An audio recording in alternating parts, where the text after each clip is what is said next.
Buenos días, estudiantes. Esta es la primera grabación que voy a hacer de la clase que corresponde a la sesión del martes 17 de marzo. Para empezar, quiero repetir algunos puntos, los puntos más importantes de las últimas sesiones en las cuales hemos discutido los dos primeros momentos del juicio de gusto, que también se llama juicio estético.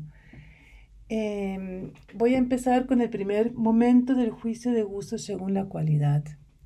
Nosotros estuvimos discutiendo en las últimas sesiones el hecho de que Kant empiece su analítica del juicio estético, según las 4 categorías, discutiendo el momento de la cualidad. Podríamos preguntarnos entonces por qué empieza Kant en la analítica del juicio preguntando por el momento de la cualidad del juicio estético. Habíamos dicho que para que algo pueda considerarse un juicio, tienen que entrar en juego las facultades de conocimiento, que son la imaginación y el entendimiento. Si estas facultades no entraran en juego, nosotros no podríamos hablar de un juicio, no tendríamos derecho de decir que algo que estamos diciendo es un juicio. Sería simplemente una opinión. Entonces, si entran en juego entendimiento y conocimiento, nosotros necesitamos un criterio según el cual podemos diferenciar un juicio de gusto, un juicio estético, de un juicio de conocimiento. Un juicio de conocimiento, recuerden, son aquellos que Kant discute en su crítica de la razón pura, en los cuales nosotros tenemos que partir del trabajo del entendimiento que produce los conceptos generales y del trabajo de la imaginación, de la facultad de la imaginación, que es aquella facultad que es capaz de asociar las intuiciones dadas, de asociarlas y hacer una síntesis. Las intuiciones son lo que los sentidos van recibiendo, esa multiplicidad, ¿no?, que los sentidos reciben. La imaginación lo que hace es asociarlas, asociar esa multiplicidad y generar un esquema que es el que se necesita para que podamos aplicar un determinado concepto general a una intuición dada, para que podamos, por ejemplo, reconocer una determinada botella que tenemos ante nuestros ojos como una botella. ¿Cómo podemos saber que esa botella, que esa multiplicidad que tenemos ante nuestros ojos, se denomina o cae bajo el concepto botella? Pues gracias a así llamado, en un esquema que es una especie de imagen media que la imaginación va creando gracias a su facultad de la asociación, ¿no?, de las multiplicidades y su capacidad sintética. La síntesis es la que crea de las imágenes la imaginación. Bueno, entonces tenemos un juicio de conocimiento en el cual siempre tenemos que tener algo dado, tenemos que poder representar un concepto. ¿En qué se diferencia entonces el juicio estético de un juicio de conocimiento? Pues al principio dijimos precisamente en que es estético, quiere decir que la recepción juega un papel importante, la sensación, la facultad receptiva del sujeto. Pero no solamente es la sensación, la facultad receptiva, sino un determinado tipo de sensación el que juega un papel crucial en el juicio estético. Eso lo hemos denominado y caracterizado con Kant como una sensación subjetiva, la cual Kant llama también un sentimiento, en alemán Gefühl. Una sensación subjetiva es, por ejemplo, la satisfacción, Wohlgefallen, frente a la sensación objetiva, que es, por ejemplo, el color de una determinada cosa. Por ejemplo, no sé, el cielo es azul. Bueno, la sensación subjetiva, en este caso la satisfacción, es aquello que nos indica que se trata de un juicio estético, si es que esa satisfacción juega un papel decisivo. En cambio, en ningún juicio de conocimiento, la sensación subjetiva, es decir, ningún sentimiento puede ser algo decisivo, no puede estar, digamos, fundamentando el juicio. Entonces ya tenemos una diferencia muy importante de los juicios estéticos frente a los juicios de conocimiento. Si bien los juicios estéticos, como cualquier juicio, tienen que basarse en la activación de las facultades de conocimiento, es decir, del entendimiento y la imaginación, también tiene que entrar en juego un sentimiento, y este es el de la satisfacción. Bueno, entonces allí, no voy a repetir todo lo que hemos hablado en el primer momento de la analítica del juicio de Kant, sino me voy a centrar ahora en la satisfacción desinteresada y libre, la cual, según Kant, es la decisiva para diferenciar la satisfacción en lo bello de la satisfacción que causa lo meramente agradable, por un lado, y por otro lado, lo bueno.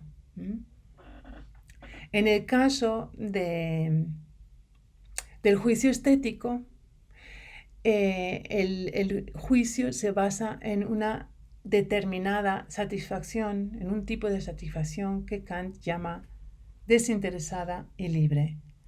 Vamos a ver aquí la cita en el parágrafo 5, en la mitad del parágrafo. Entonces, busquen el parágrafo 5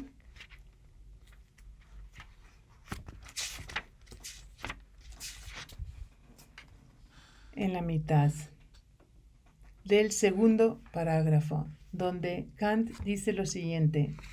Voy a leer la cita. Puede decirse que entre todos estos tres modos de la satisfacción, la del gusto en lo bello es la única satisfacción desinteresada y libre, pues no hay interés alguno, ni el de los sentidos, ni el de la razón que arranque el aplauso.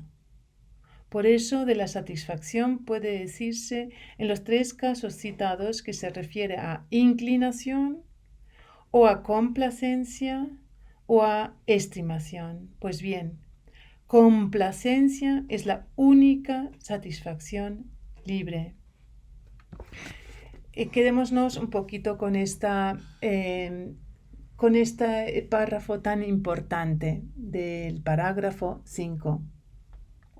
Solamente la satisfacción en la que no entra un interés que precisamente decide, ¿sí?, sobre la aparición de la satisfacción, puede llamarse una satisfacción que lleva a lo bello. Con otras palabras, no puede haber ningún interés ni de los sentidos, que aquí sea lo decisivo. Esto nos llevaría más bien a lo meramente agradable, pero tampoco puede haber un interés en lo bueno, es decir, en una idea moral. Esto nos llevaría más bien en la satisfacción que genera lo bueno, la idea moral. La satisfacción desinteresada es una satisfacción en la cual el sujeto se siente de alguna manera ligado al objeto que siente libre, sin que este objeto, ¿no?, le aporte algo en un sentido de ni moral ni agradable, ni en el sentido, digamos, meramente subjetivo. Pero, ¿qué quiere decir esta falta o esta ausencia de interés? Muchas veces mal entendida. Esa ausencia de desinterés no quiere decir que no pueda haber un interés inmediato en la belleza de la naturaleza. Esto es muy importante. ¿Por qué? Porque Kant, en el parágrafo 42, que pertenece a la deducción de los juicios estéticos puros, habla de un interés inmediato en la belleza de la naturaleza, a diferencia de lo bello del arte. Voy a leer el segundo párrafo del parágrafo 42.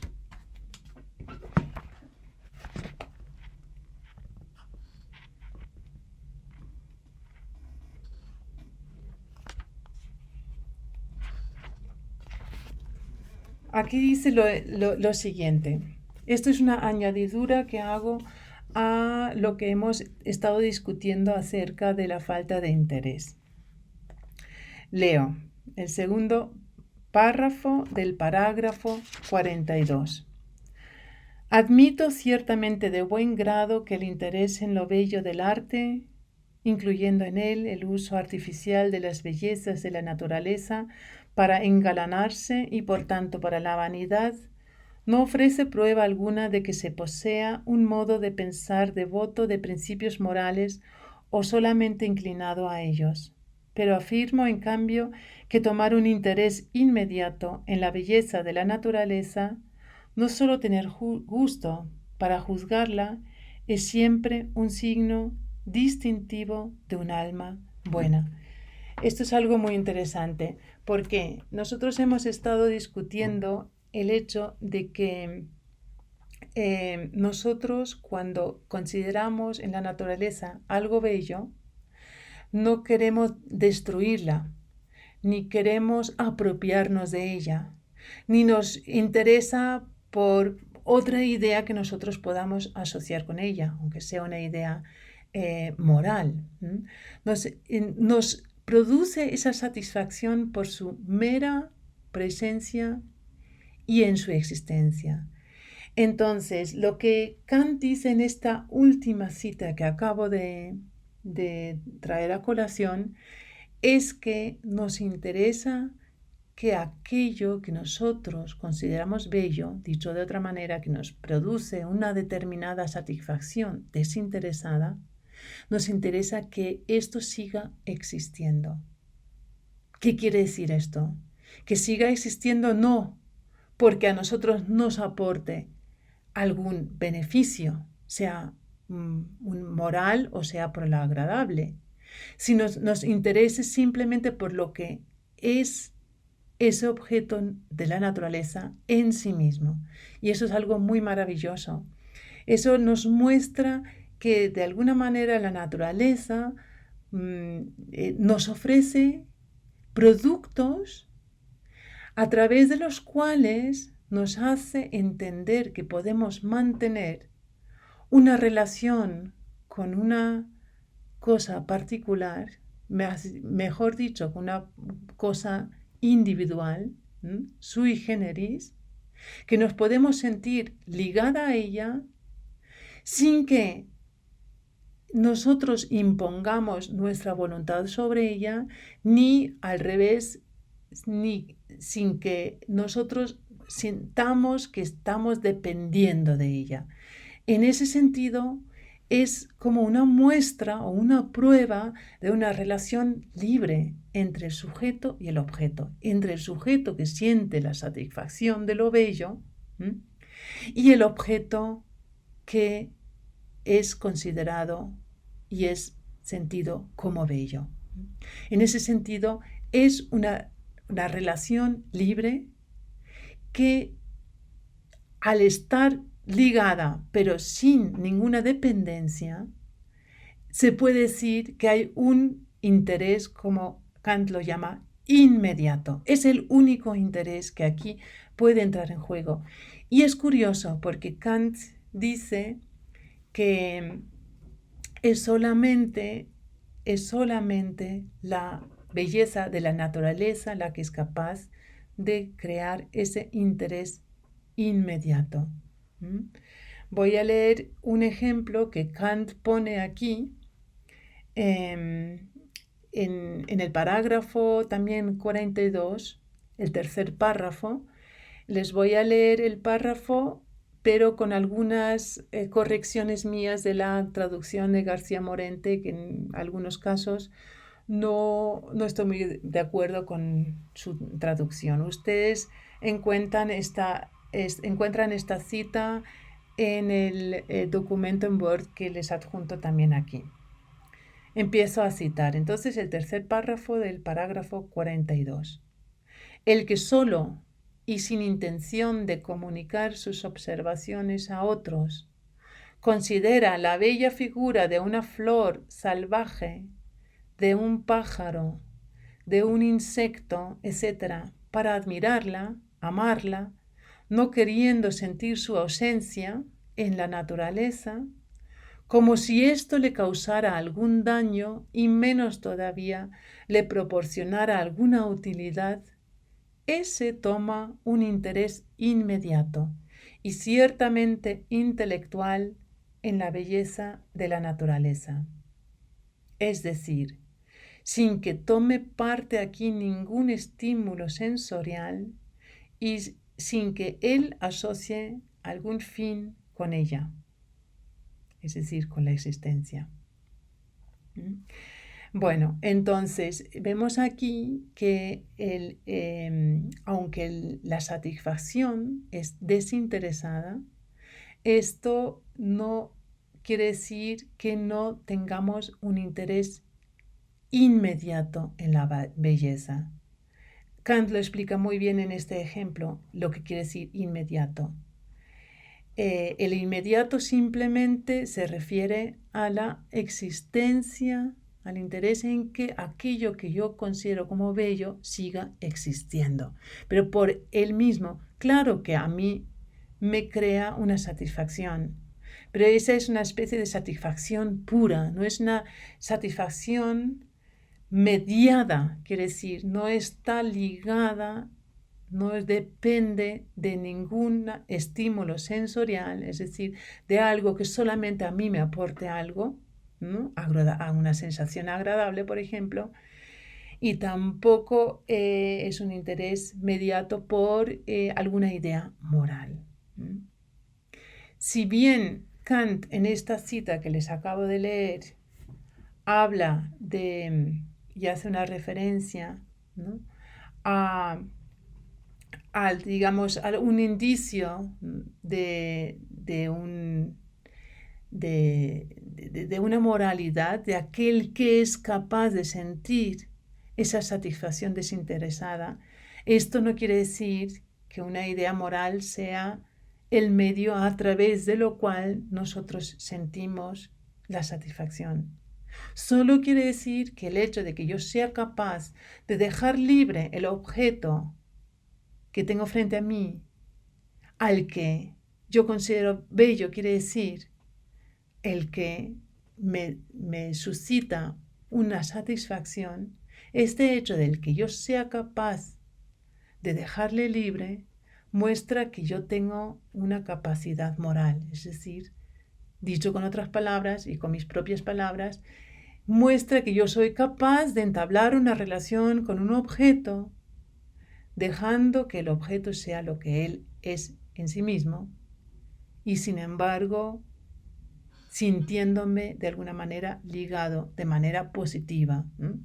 Podemos llamarlo positiva, ¿no?, de manera satisfactoria con él. Entonces tenemos aquí la definición de lo bello deducida del primer momento que ustedes encuentran al final del parágrafo 5, donde Kant dice donde Kant nombra la definición de lo bello deducida del primer momento. Les cito. Gusto es la facultad de juzgar un objeto de una representación mediante una satisfacción o un descontento, sin interés alguno. El objeto de semejante satisfacción llámese bello. Hemos entendido ahora que ese sin interés alguno se refiere a un interés concreto, bien de los sentidos o bien moral. Y hemos visto también con la añadidura que les he hecho con el parágrafo 42, que sin embargo en el caso de la belleza de la naturaleza, el único interés que sí puede entrar aquí en juego y que se muestra es un interés inmediato. Y vuelvo a hacer esta insinuación a la belleza del arte. Kant más adelante, y lo podemos discutir quizás más adelante en la discusión que tendremos por videoconferencia, la belleza del arte nunca puede considerarse como una belleza que sea capaz de suscitar un interés inmediato como lo hace la belleza de la naturaleza.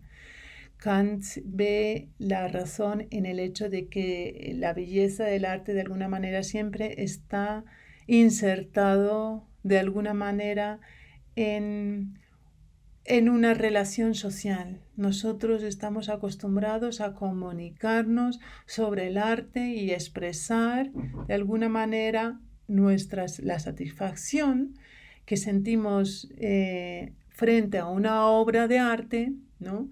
De comunicarlas a los otros y de alguna manera también mostrar que nosotros tenemos un gusto, es decir, que sabemos apreciar y reconocer la belleza del arte.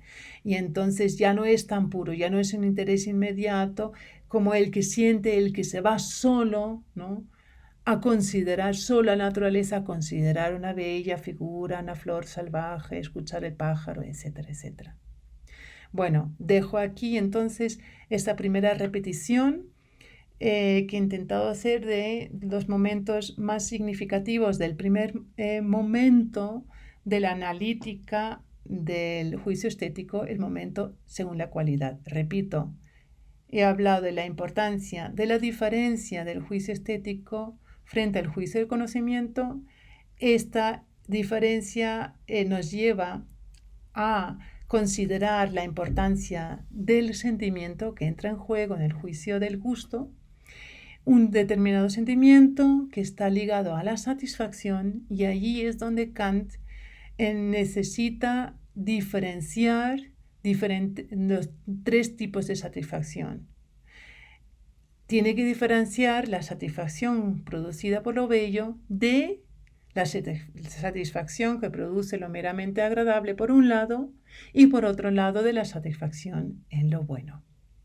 Y eso le lleva finalmente a considerar como la característica central de la satisfacción de lo bello el hecho de que ésta es desinteresada y libre. Y hemos visto finalmente qué significa esta satisfacción desinteresada, en alemán uninteressiert, ¿no?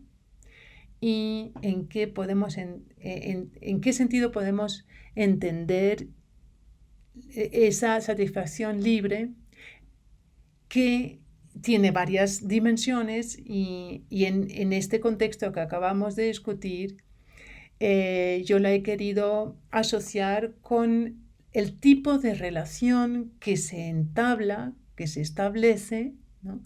Cuando un sujeto considera un objeto de la naturaleza bello.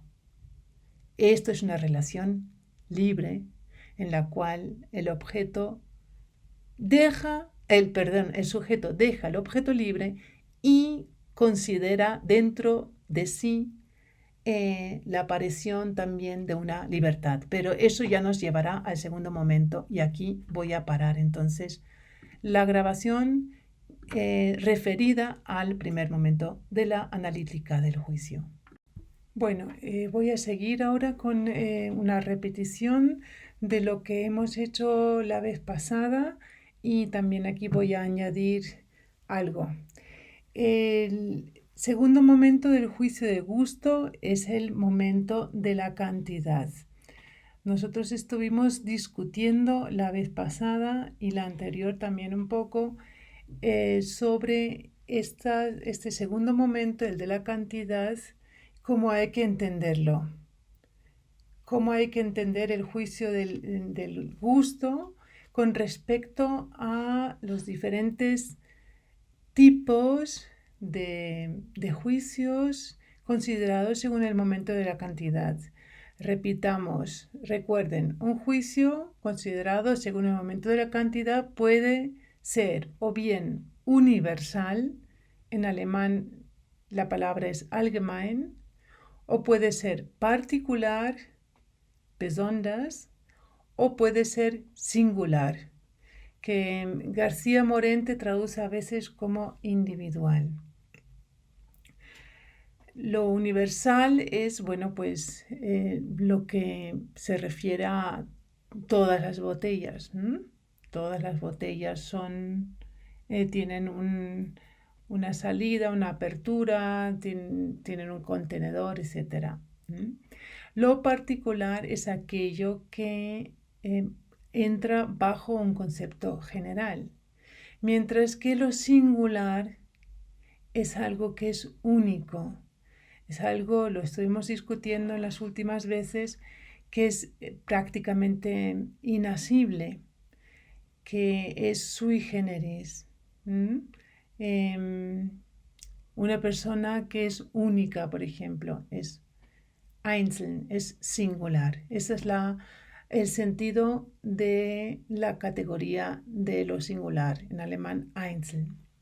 Bueno, entonces, si esta vez empezamos desde atrás, es decir, desde la definición que Kant hace de lo bello, según el segundo momento, el de la cantidad, vemos la definición que reza así.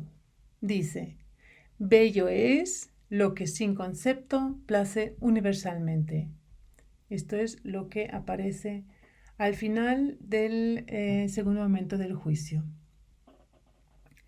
¿Cómo hay que entender? Esta es la pregunta central, diría yo, de todo este momento de la analítica del juicio. ¿Cómo hay que entender lo universal que caracteriza el juicio estético? Lo podemos precisar un poquito más y centrarnos en lo que Kant llama una universalidad estética, o dicho de otra manera, subjetiva. ¿Cómo hay que pensar entonces esa universalidad estética, es decir, esta universalidad subjetiva que hay que relacionar con el juicio estético? También, antes de considerar una cita que vamos a leer, quiero hacerles pensar sobre cómo piensan ustedes,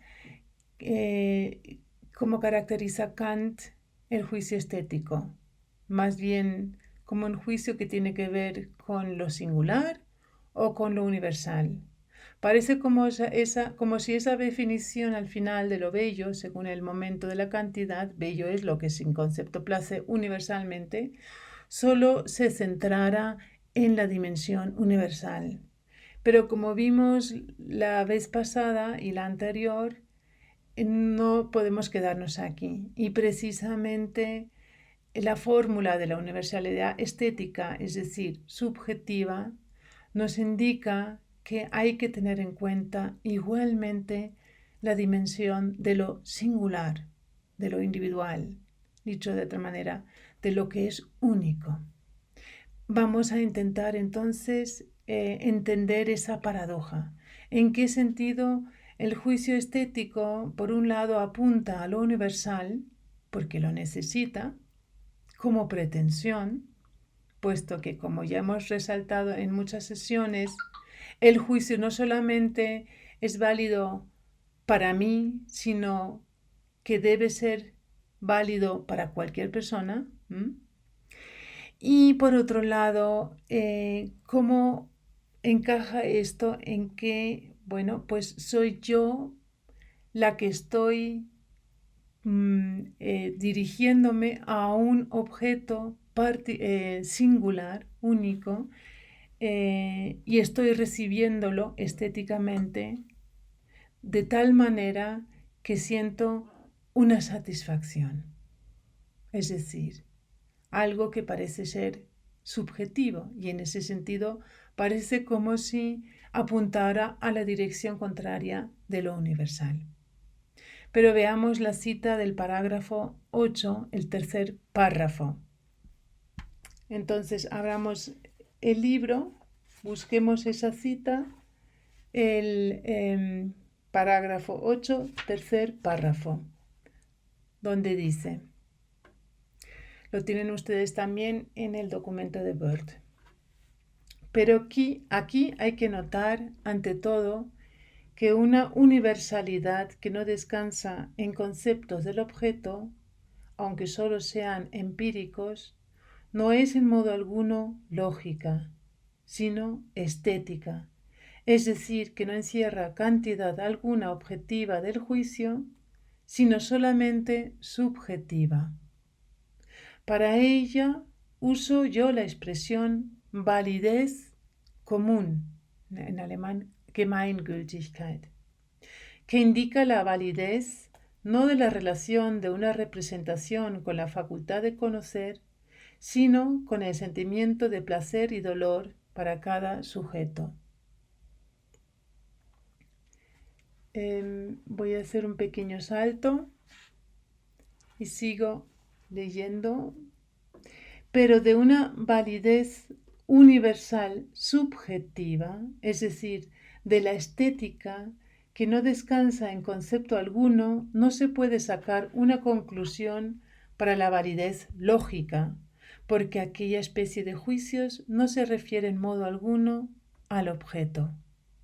Justamente por eso la universalidad estética que se añade a un juicio ha de ser de una especie particular, porque el predicado de la belleza no se enlaza con el concepto del objeto considerado en su total esfera lógica, sino que se extiende ese mismo predicado sobre la esfera total de los que juzgan. Y ahora viene otra indicación de la cantidad, ¿no?, de este segundo momento que estamos considerando. Sigo leyendo la cita en el mismo lugar donde lo he dejado. Cito: en consideración a la cantidad lógica, todos los juicios de gusto son juicios individuales. En alemán, Kant dice einzelne Urteil. Pues como tengo que comparar el objeto inmediatamente con mi sentimiento de placer y dolor, Lust o Unlust, acuérdense que no considero dolor como una buena traducción, es más bien placer y displacer. Repito, pues como tengo que comparar el objeto inmediatamente con mi sentimiento de placer y dolor o bien displacer, y ello no mediante conceptos, aquellos juicios no pueden tener la cantidad de los juicios objetivos con validez común. Sin embargo, puede producirse un juicio universal lógico cuando la representación individual del objeto del juicio de gusto se convierte, según las condiciones que determinen este último, en un concepto mediante comparación. Y ahora viene un ejemplo interesante que pone Kant. Sigo leyendo. Por ejemplo, la rosa que estoy mirando la declaro bella por medio de un juicio de gusto. En cambio, el juicio que resulta de la comparación de muchos individuales, viele Einzelne, dicen en alemán, de muchos individuales, a saber, las rosas en general son bellas, enúnciase ahora no solo como estético, sino como un juicio lógico fundado en uno estético, etc. Bueno, voy a dejarlo aquí, esta cita, y vamos a resaltar algunos puntos de esta larga cita que les he leído. Kant dice en la primera parte que les leí que la universalidad no es lógica sino estética, es decir, que no encierra cantidad alguna objetiva del juicio, sino solamente subjetiva. Aquí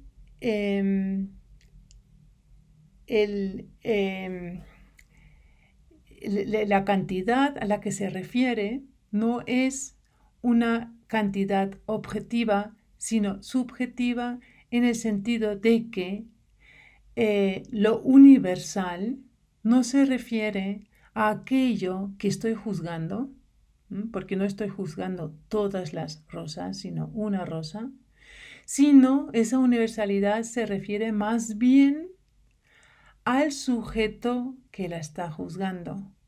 Y esto parece a primera vista imposible o paradójico, porque es obviamente un solo sujeto el que está juzgando, ¿no?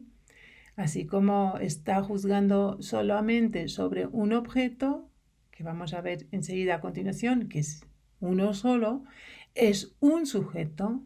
Por ejemplo, yo, el que está viendo la rosa bella y que la está juzgando como bella. Ahora bien, ese sujeto que soy yo en este juicio no puede quedarse en lo meramente individual, sino que yo tengo que poder partir de que en mi lugar pueden estar otras personas. Es decir, cualquier persona puede estar juzgando como yo que esa rosa que estoy viendo es bella. Es decir, en mi lugar yo estoy presuponiendo a todos los sujetos, en cuanto que todos los sujetos tienen las mismas facultades que yo y tienen que poder juzgar de la misma manera que yo. Si yo dijera que esta rosa solamente es bella para mí, ya sería una relación que yo establezco con una rosa que no podría llamar un juicio, porque no sería entonces válido para los demás. Yo solamente en este caso podría decir que para mí es bella, quiere decir esto solo estaría al mismo nivel que una opinión que es simplemente subjetiva y que depende de las condiciones, unas determinadas condiciones, por ejemplo, físicas mías o unas condiciones del momento, porque es que en este momento yo tengo estoy, por ejemplo, en un estado anímico tal que puedo sentir esta rosa de esta manera, pero puede ser que las condiciones en otro momento cambien, las condiciones tanto mías, internas, subjetivas, como las objetivas, y que en otro momento ya no la considere bella. En ese sentido, yo no puedo pretender una validez universal. Una validez universal de mi juicio porque depende de estos factores que son contingentes, que son además fugaces. Entonces, el juicio es universal, pero es universal estético, es decir, es una universalidad estética y subjetiva porque necesita, obviamente, el sujeto que está recibiendo al objeto, y ese sujeto, como acabamos de decir, no es un solo individuo, sino en realidad en el individuo se puede decir habla como toda la humanidad, hablan todos, o presupongo a cualquier otra persona. Entonces, en ese sentido, el juicio es universal, pero universal en el sentido, tiene una validez universal subjetiva. Ahora bien, en la otra parte de la cita que les he leído, Kant dice que se trata de un juicio individual. Einzeln es la cantidad lógica a la que se refiere ahora. La primera, el momento de la cantidad, en el primer caso se refería a, preguntaba por si era subjetiva u objetiva. Ya hemos visto que es subjetiva a pesar de que es universal. Ahora bien, según la cantidad lógica, los juicios de gusto son individuales, einzeln, individuales, o la palabra que se usa normalmente en lógica es también singular. ¿Por qué es esto así? Porque la rosa que estoy mirando y que estoy declarando bella, como a continuación dice Kant, es una única rosa, es una rosa individual. No vale decir todas las rosas son bellas, porque esto, según Kant, no es un juicio estético. Vendría a ser un juicio de conocimiento, si es que lo fuera, porque estoy enunciando algo sobre un concepto, el concepto de la rosa. Pero para poder decir algo de un concepto, en general, no necesito la singularidad, ¿no? La individualidad de un determinado objeto, como es el caso de la rosa. Y entonces ya no sería estético. Ya no tendría yo como sujeto que percibir ese objeto individual. En ese sentido, el juicio, aunque tiene una pretensión universal subjetiva, al mismo tiempo es singular. Es un juicio que se refiere a un objeto singular. También discutimos mucho la vez pasada el concepto del Ansinnen, una palabra alemana que no tiene traducción adecuada al español porque no hay ninguna palabra que contenga exactamente el sentido de la palabra Ansinnen, pero así como la traduce García Morente en varios momentos, sobre todo aparece mucho en el parágrafo 8, del que hemos citado, tal y como lo traduce normalmente García Morente, es una traducción que lleva a unos graves malentendidos. Él lo traduce como exigir. Ansinnen es un concepto alemán que contiene la palabra Sinne, los sentidos, en el sentido de los 5 sentidos, ¿sí? El ver, el escuchar, el oler, etc. El verbo ansinnen en alemán sugiere que la persona que quiere que el otro asienta a su juicio estético le propone a esa otra persona o le invita a que pruebe con sus propios sentidos.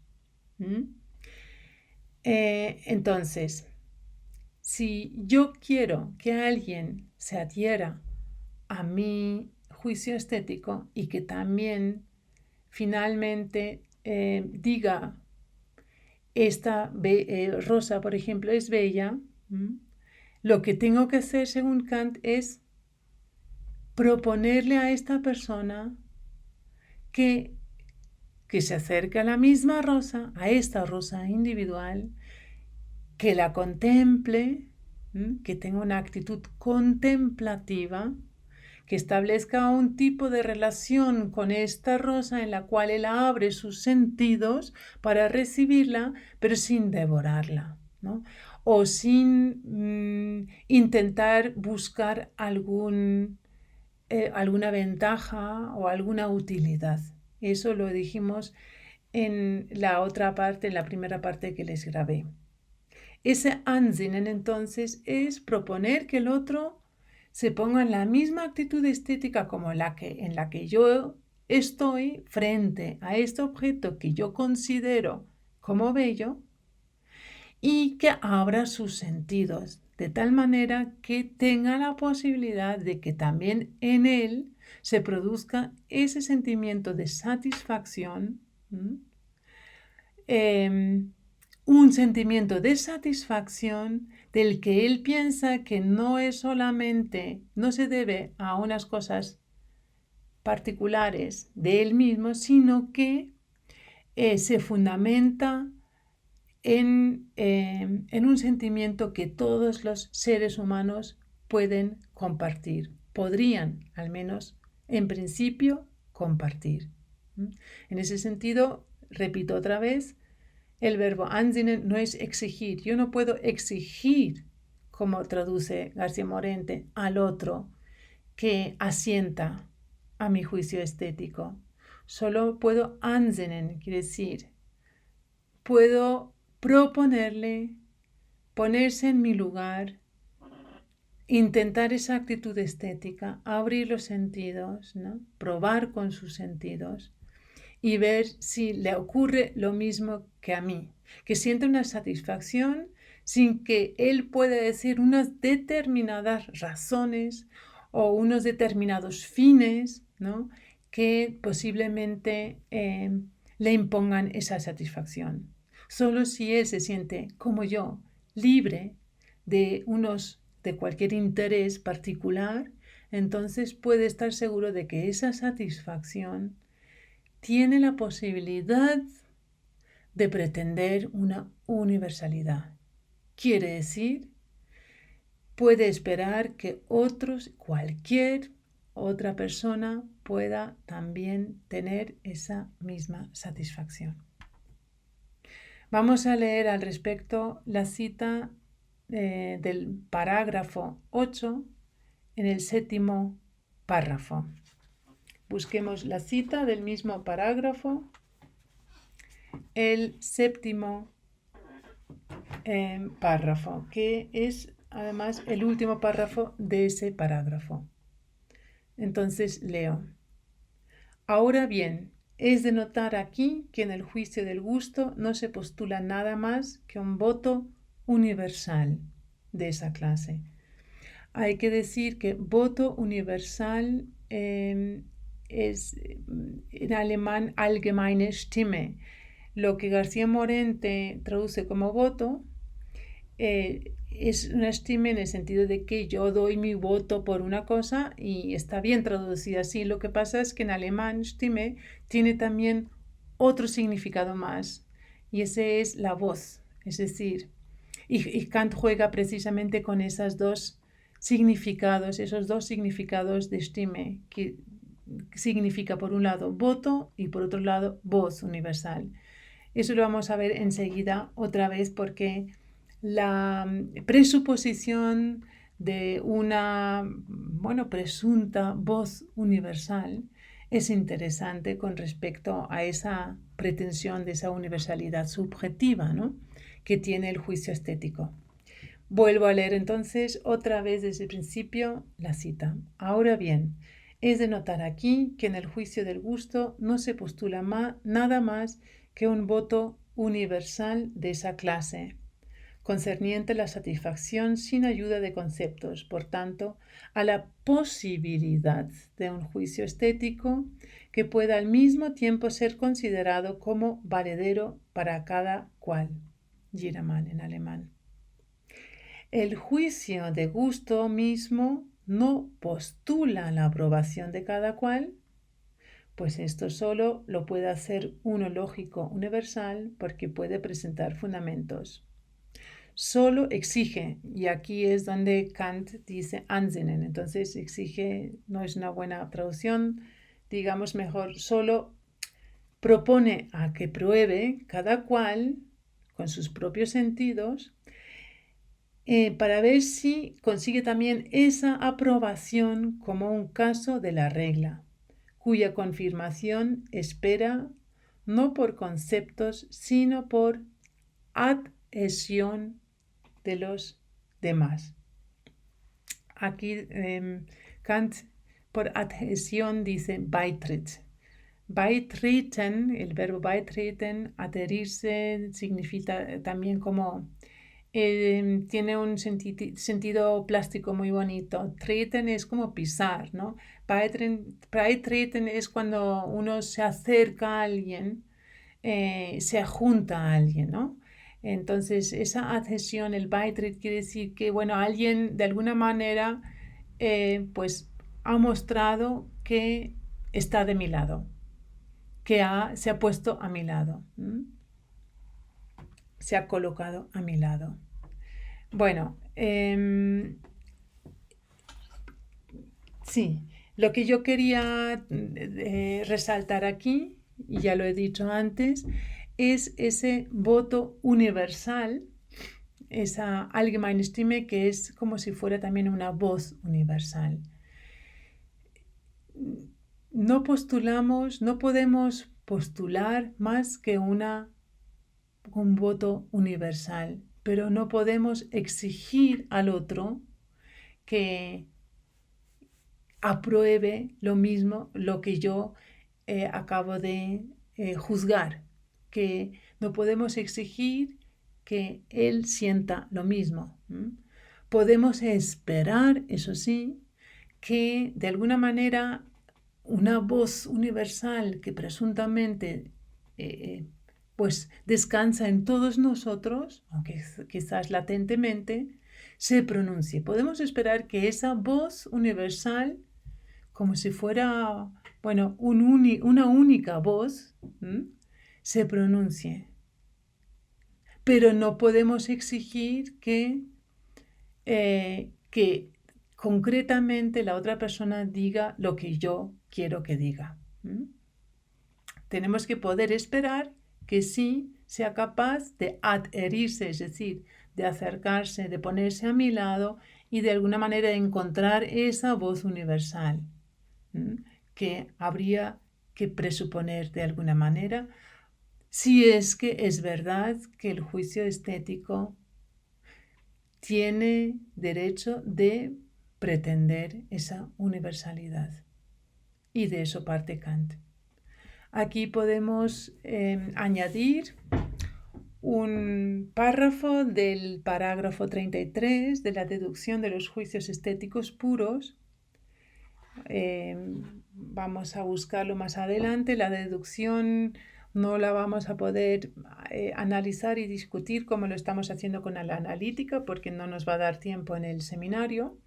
Tenemos que dedicarle en la segunda mitad a Adorno, pero sí podemos, como lo estamos haciendo aquí, pues añadir algunos párrafos a los conceptos centrales para explicar los conceptos centrales que aparecen en la analítica. Entonces les leo del último párrafo del parágrafo 33. Aquí he cambiado algunas cosas de la traducción de García Morente y en el documento en Word que acompaña esta grabación lo van a ver resaltado en verde. Siempre que vean unas palabras escritas en verde, en estos casos siempre va a ser una traducción mía, ¿no? Una corrección mía de la traducción de García Morente. Entonces leo, en realidad, enúnciase el juicio de gusto siempre totalmente como un juicio singular, individual del objeto. Aquí García Morente traduce Einzelnes Urteil como juicio particular, lo que es un grave error de traducción porque, como hemos dicho al principio de esta grabación, hay 3 tipos de juicios según la cantidad. Recuerden, los juicios generales, ¿no? Luego los juicios particulares y los singulares o bien individuales. A veces García Morente lo traduce como individual, pero nunca puede confundirse lo singular o individual con lo particular porque es otra categoría. Entonces vuelvo a leer, en realidad enunciarse el juicio de gusto siempre totalmente como un juicio singular o individual del objeto. Pero aquello por lo que encuentro una tulipa, es decir, un tulipán singular, dado, por aquello por lo que encuentro una tulipa singular dada bella, es decir, por lo que estimo que mi satisfacción en ella tiene una universal validez, Eso solo es el juicio de gusto. Su característica consiste, empero, en que, aunque solo tenga validez subjetiva, pretende, sin embargo, extenderse a todos los sujetos, como si fuera un juicio objetivo apoyado en fundamentos de conocimiento y capaz de ser impuesto por medio de una prueba. Bueno, esto es un párrafo que completa muy bien lo que hemos leído antes del parágrafo 8 de la analítica. Aquí vemos que el juicio de gusto da la impresión como si fuera un juicio de conocimiento. ¿Por qué? Porque tiene esa pretensión de universalidad. Hace como si fuera un juicio de conocimiento. Ahora, la diferencia es, y lo hemos dicho antes, que esta universalidad no es objetiva, como si lo es en el juicio de conocimiento, sino subjetiva. Subjetiva porque está fundada en algo estético. Aunque el sujeto que está haciendo el juicio estético tiene que ser un sujeto portador de las facultades de conocimiento, es decir, del entendimiento y de la imaginación. Eso viene después como para explicar el por qué podemos hablar de un juicio. Aquí es donde entra la fórmula del juego libre entre entendimiento e imaginación. Pero de esto aquí, en esta segunda grabación, no voy a hablar, me voy a centrar después en ella, en otra grabación. Quedémonos entonces en que el juicio de gusto aparece y se muestra como si fuera un juicio de conocimiento porque tiene también la pretensión de una universalidad, pero primera limitación es subjetiva esa universalidad. Y segunda diferencia, el juicio de gusto siempre se refiere a un objeto singular dado. Tiene que estar dado ante mis sentidos, los cuales tienen que poder recibirlos directamente. Si yo no tengo la rosa concreta, esa rosa única, individual, singular, delante de mí, si yo no tengo la posibilidad de contemplarla directamente, yo no puedo enunciar un juicio de gusto. Entonces, la singularidad es tan importante en el sentido de la cantidad lógica como la singularidad que solo se refiere a ese objeto singular que yo estoy viendo, escuchando, etc. Es tan importante como la pretensión de universalidad, de una universalidad subjetiva, ¿no? Subjetiva en el sentido de que es un sujeto el que de alguna manera presupone en sí mismo a todos los sujetos, ¿no? La universalidad no se refiere a la rosa porque entonces nosotros tendríamos que decir que todas las rosas son bellas y en ese momento en que decimos eso ya estamos hablando de un concepto y no de algo que yo estoy recibiendo estéticamente, es decir, con mis sentidos. Entonces ya no es un juicio del gusto. Entonces, la universalidad es algo que se refiere al sujeto, pero ese sujeto que soy yo es a la vez el sujeto universal, es decir, la voz, podríamos decir, con la que yo estoy pronunciando mi juicio estético, esta rosa es bella, es como si pudiera ser una voz universal. Yo, al decir eso, parto de que mi voz, o en mi voz, de alguna manera, habla una posible voz universal. Quiere decir que todos tienen que poder asentir, al menos en principio. Todos tienen que poder tener la misma voz y el mismo voto que yo. Y ese voto universal o esa voz universal, esa allgemeine Stimme, nos llevaría finalmente a la idea del sensus communis, del que también hablamos la última vez. Ese sensus communis, como si fuera un sentido común. No me voy a detener en ello, pero para quien quiera leer un poquito más, tiene que buscarlo en el parágrafo 40, que es también de la deducción y en el cual Kant habla de esta presuposición. Es una presuposición ideal, obviamente, es una idea, ¿no?